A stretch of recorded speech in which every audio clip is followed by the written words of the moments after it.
Hello everybody, today my class activity presentation will be on communication climate, chapter 12. So what is communication climate? Communication climate is a social tone of relationship. It's how people interact with each other in relationships. That every relationship has a unique climate shared by everyone involved. Communication climate exists among all people in all kinds of settings, at home, school, or work, for example. We all had enjoyed relationships with people where it's easy to talk to together and understand each other. For example, a good communication climate is for one who presented a project where the members were excited to hear you discuss about your project, or joining a group presentation, which all the members were friendly and eager to get to know one another, discussing the subject of the project. Example of a bad communication climate will be cyberbullying, which happens on a regular basis. So how communication climates develop? Confirming communication messages that convey value. Disconfirming communication lack of regard. Relational dimension, we send and receive confirming and disconfirming communication statements whenever we communicate. Confirmation levels of messages. Recognition messages. They either confirm or deny another person's existence. Acknowledgement. Go beyond recognizing another existence by confirming what they say or how they feel. For example, laughing appropriately is the most common form of acknowledgement. Endorsement messages go one step further by recognizing a person's feeling as valid.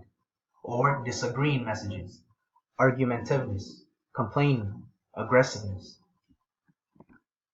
So good communication climate versus bad communication climate.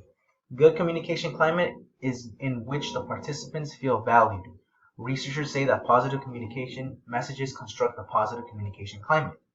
In positive communication climates, people perceive others as liking, appreciating, and respecting them as an individual. They feel valued. Messages say you matter, you're important, and you exist. Negative messages will construct a negative communication climate, and it can be found with people who feel unimportant or abused, and therefore will likely react negatively.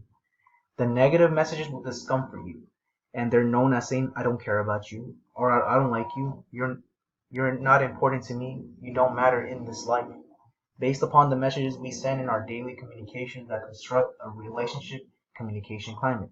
Children who lack an environment of confirming messages develop more anxiety, depression, grief, and jealousy, or loneliness. They are more likely to suffer from mental and physical illness. Defensiveness. Disconfirming, disagreeing messages pollute a communication climate. Defensiveness is a response to protect one's present self. Face-threatening act messages that seem challenging the image we want to protect. So topics can trigger defensiveness as other person is feeling than explaining their thoughts and feeling, which leads to triggering defensiveness. So climate patterns. Negative communication is more likely to be responded that positively once it's already expressed. It will then usually escalate to something even greater. Conciliation leads to conciliatory responses, but if you can confront or intervene, it will just make matters worse. So the dark side of communication, cyberbullying, inflicting pain online. What makes cyberbullying different that it's done with threats sent via social network, text messages, blogs, and email. Cyberbullying has been linked to a variety of negative consequences, which include poor academic performances, depression, withdrawal, drug and alcohol abuse, or even suicide. One leading factor to stop cyberbullying is that it has been observed that open family communication strengthens the child-parent relationship, which is a protective factor against cyberbullying. One problem is that cyberbullying leads to psychological distress, which is defined as unpleasant feelings and emotion expressed during the symptoms of anxiety and depression, which will lead to impaired and psychological function. So I conducted a present study of communication problems with cyberbullying. The study was to analyze the influence of family communication in cyberbullying.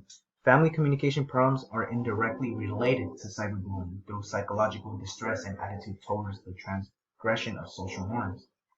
Communication problems seem to be an unimportant source of psychological distress and that are expressed in the form of higher levels of cyberbullying.